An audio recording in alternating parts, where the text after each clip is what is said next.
From the Ticats Audio Network, this is Tiger Cats Game Day with Courtney Stephen and Simoni Lawrence.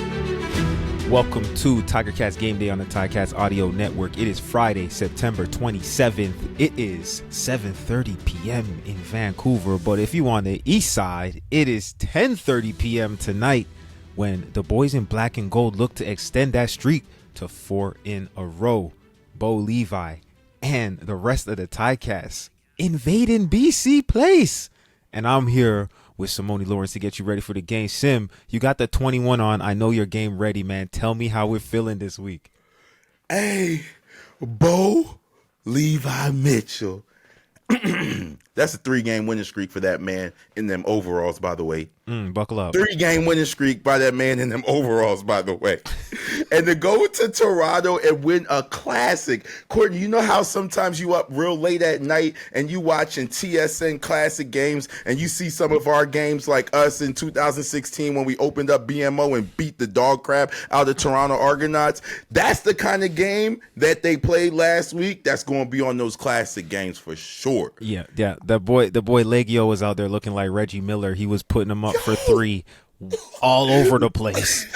Hold up. And Lego had a crew at that game. He was 20 deep at the crew. I'm talking about when he dropped them 3 points, it felt like we was in the Oracle Arena, Stephen Curry hitting threes, yo. They was like going Legio crazy, dog. Shout out to my dog Legs, man. Yeah, we're going to need all that juice tonight because this is a big game. It's a high-powered offense on both sides of the ball. And honestly, the Ticats know exactly what they need to do. The playoffs are getting close, and if they want to sniff, they got to handle their business. So when we head on that plane, Sim, it was always a business trip. So what do you think the players are playing over or talking about in their meetings as they prepare for this game? Listen, it's a business trip, but it's one of those business trips where you got to make them feel something because they just won 3 games in a row. They is hot. This is what we call a rolling team. They are a hot team. 3 wins is, you know what I'm saying? They are rolling. So right now, they got to get the light under their fire. And what am I doing as the coach right now? Oh, BC, that's the team that came into your hometown and put about 500 yards on you on their offense. That's what BC did to y'all. So y'all need to go over to BC and get some get back. If that's what I'm saying to them, is if I'm coach. And then when they get to BC, all they gotta do is play the Ticat football game, because the Hamilton Tiger Cats are better, way better than BC, in my opinion, the way we are playing right now. The thing that BC did to themselves that's gonna help us tremendously is they created controversy. And whenever you create controversy, it's hard to focus on football. They brought in the star-stuttered Nathan Rourke. And they benched the pending MOP quarterback, Vernon Adams. And look, they didn't just bench like a regular quarterback. They benched their potential MOP quarterback. And not only quarterback, Vernon Adams was flying players into town to play catch.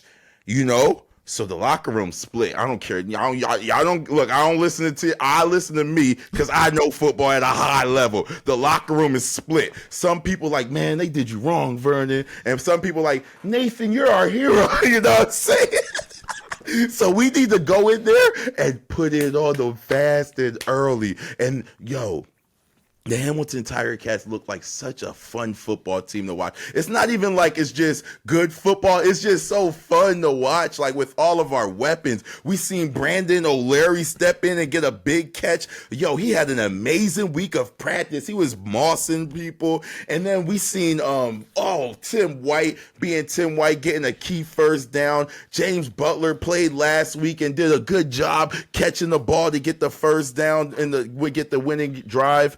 Oh, man, Shamar Bridges caught a beautiful one over his shoulder. What a dime by Bo Levi, overall Mitchell. Oh, my, like, it's been fun to watch these boys play football. And on the defensive side, we're making plays when we need to make plays. Let's talk about somebody, Jamal Peters, man. what we said we needed from Jamal. Jamal's an avid listener of the Courtney and Simoni Lawrence show. I'm gonna be real with you. You know what I'm saying?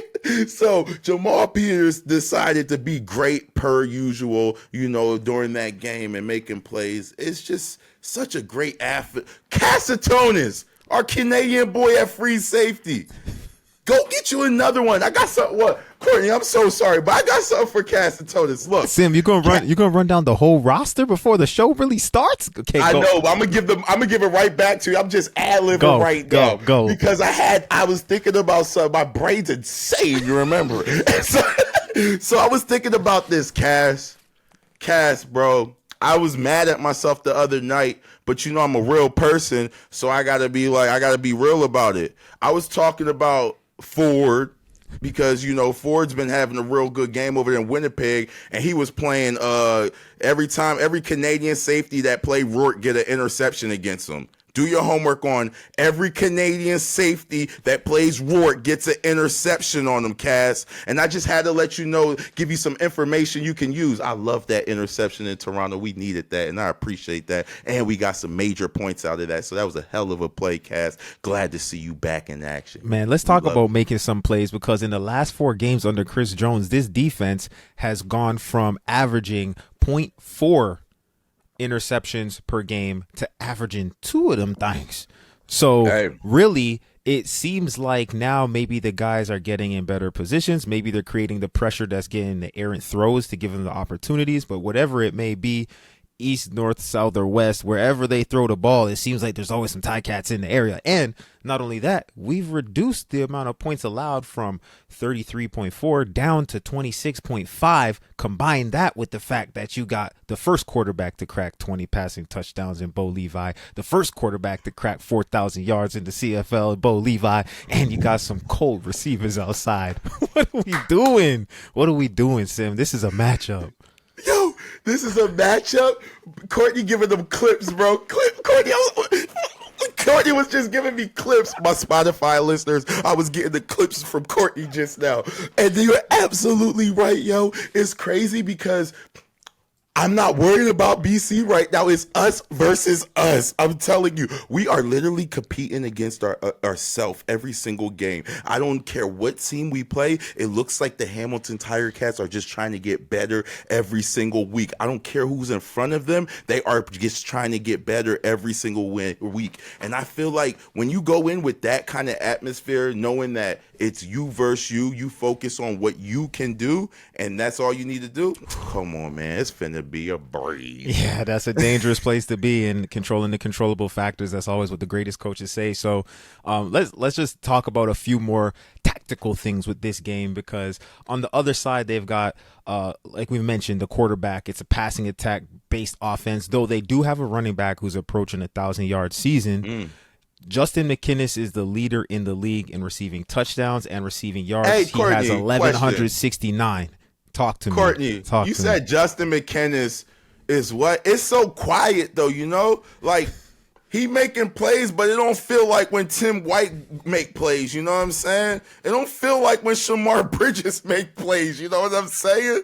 You know, like, I'm going to be real with you. That boy's having a good, like, Vernon Adams loved throwing him up the ball and catching passes, and them boys had a good connection. I really like, who was you about to say? Did you say William Stanback yet, or did I cut you off? Oh, no, go ahead. You could talk about him. I could talk about William Stanback? Yeah. So William Stanback, let me tell you something that's going on that's crazy right now in BC, y'all. And I'm not just making up rumors. I study the game to the T. Y'all know why I get everybody's skin? Because I study and I know everything that's going on. So look. This is what's going on. William Stanback is the reason that Rourke even has life breathing right now, because he is playing tremendous football. Tremendous football. He's running the ball hard and physical and keeping the team in. And the thing about that is, like, I know he looking at Vernon Adams, looking at William like, bro, what's going on, man? I'm the one that got you over here. Why you doing all these numbers while he at quarterback? Wait for me to get back. I'm just being facetious, but you know what I'm saying. Yeah, you know, William Stanback, second in the league in rushing. He has 959 yards on the year, and you don't get that running behind a poor offensive line or with poor play design or play calling. So this will be a good matchup, but what else would you want on Friday Night Football? They only put us in the light so that we can shine. Now, I'm waiting to see who's going to be the next star. You got Jonathan Moxey's coming back into the lineup. Casey Sales coming back into the lineup.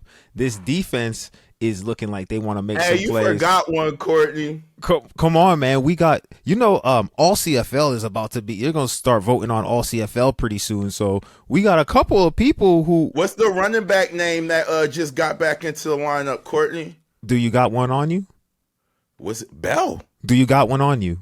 Bell? I ain't got one on me because I did a little refurbish of the room. Oh. Because Bell, one thing about me, Bell, is I didn't see you last week. I got mad, so I threw the bell out the window. Wow. I always, hey, rather be caught with the bell than without the bell. You know what I mean? They definitely got to, Ticats fans, if you're in BC, make sure you bring the cowbells out. We need to make sure that they hear us and feel us. Facts.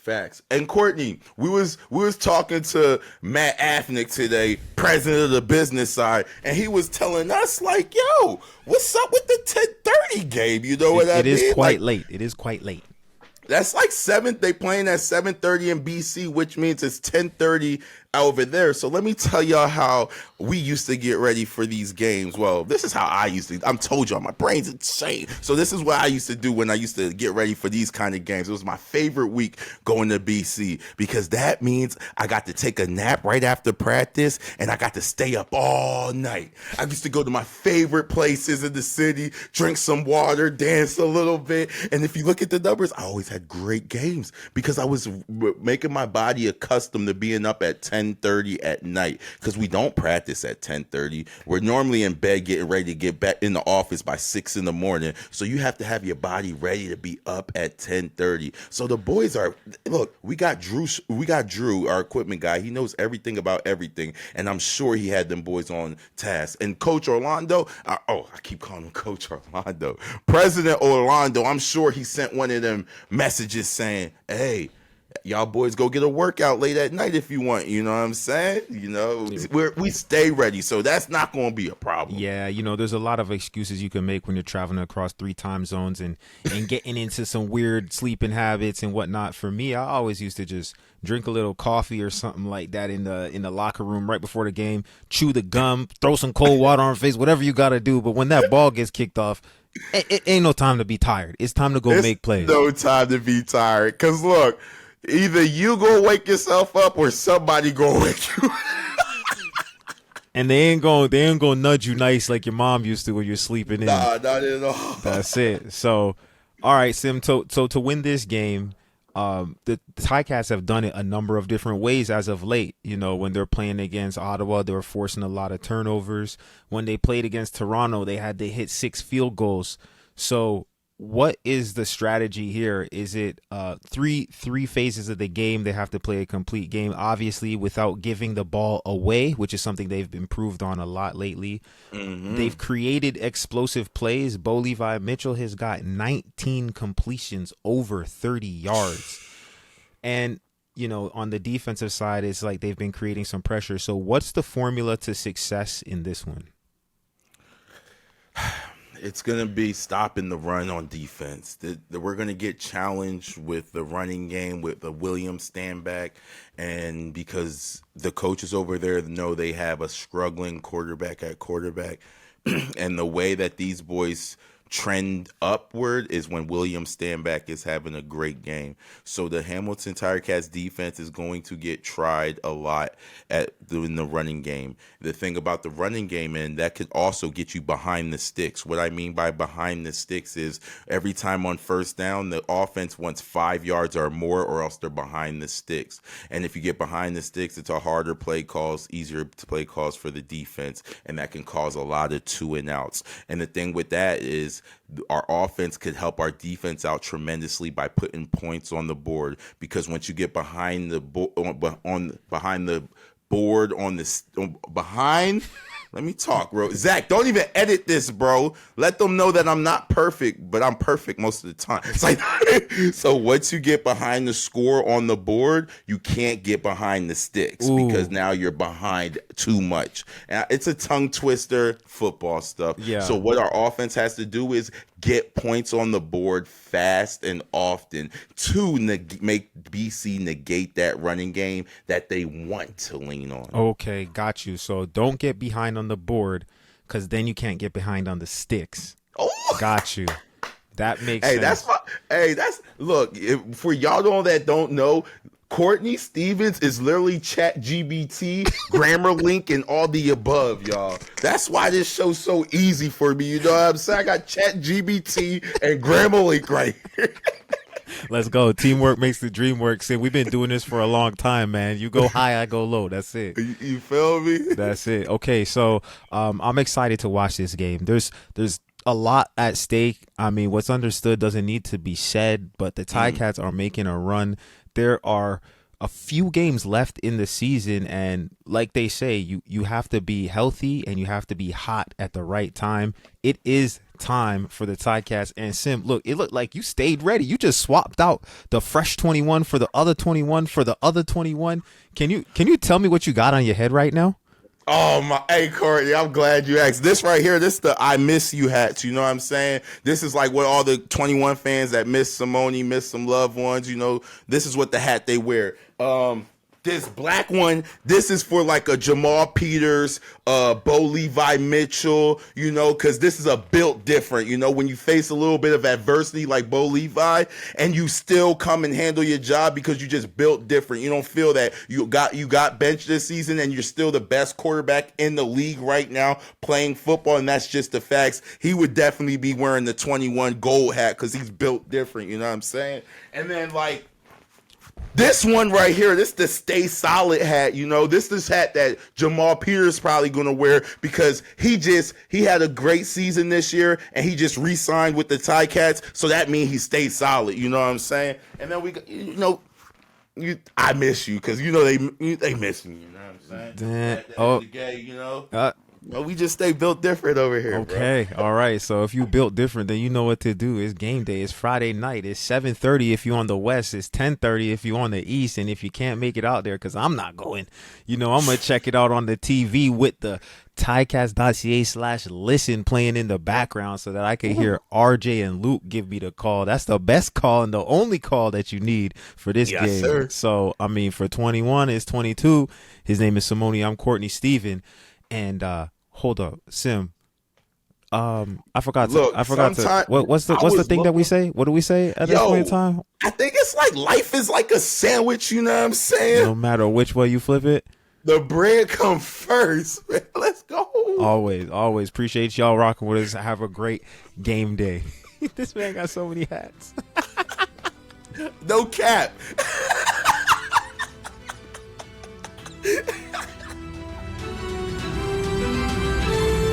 Tiger Cats Game Day with Courtney Steven and Simoni Lawrence. Like, follow, and be game day ready.